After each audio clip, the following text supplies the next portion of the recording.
किसी गांव में उज्ज्वलक नाम का एक बढ़ई रहता था। वो बहुत निर्धन था। निर्धनता से तंग आकर एक दिन वो गांव छोड़कर दूसरे स्थान के लिए निकल पड़ा।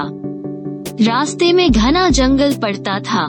वहाँ उसने देखा कि एक ऊँटनी प्रसव पीड़ा से तड़प रही है। ऊँटनी ने जब बच्चा दिया तो वो ऊँटनी और उसके बच्चे को लेकर अपने घर लौट आया। अब समस्या पैदा हो गई कि वो ऊँटनी को चारा कहाँ से खिलाए। उसने ऊँटनी को खूंटे से बांधा और उसके लिए चारे का प्रबंध करने के लिए जंगल की ओर निकल पड़ा।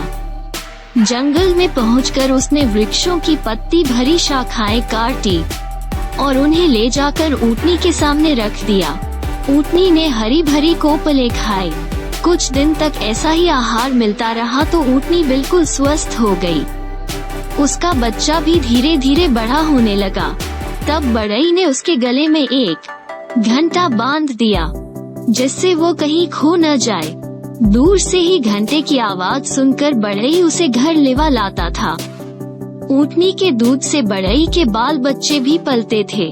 ऊँट का बच्चा जो अब जवान हो चुका था भार ढोने के काम में आने लगा था। बढ़ई निश्चिंत रहने लगा। उसने सोचा कि अब उसे कुछ करने की आवश्यकता नहीं, निर्वाह ठीक ढंग से चल ही रहा है, अतः अब उसे कोई व्यापार कर लेना चाहिए।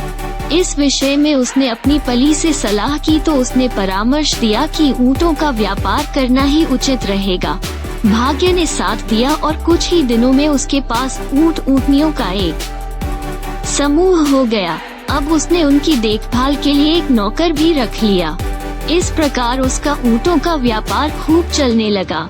सारे ऊँट दिन भर तो तालाब या नदी किनारे चरा करते और शाम को घर लौट आते थे।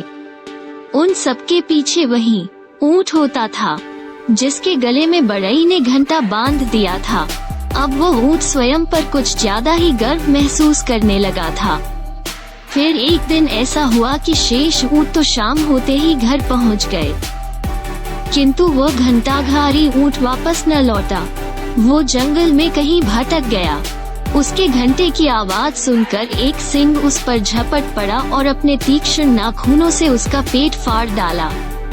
ये कथा सुनाकर वानर बोला, तभी तो मैं कहता हूँ कि जो व्यक्ति अपने हितैषियों की बात नहीं मानता उसकी ऐसी ही दशा होती है।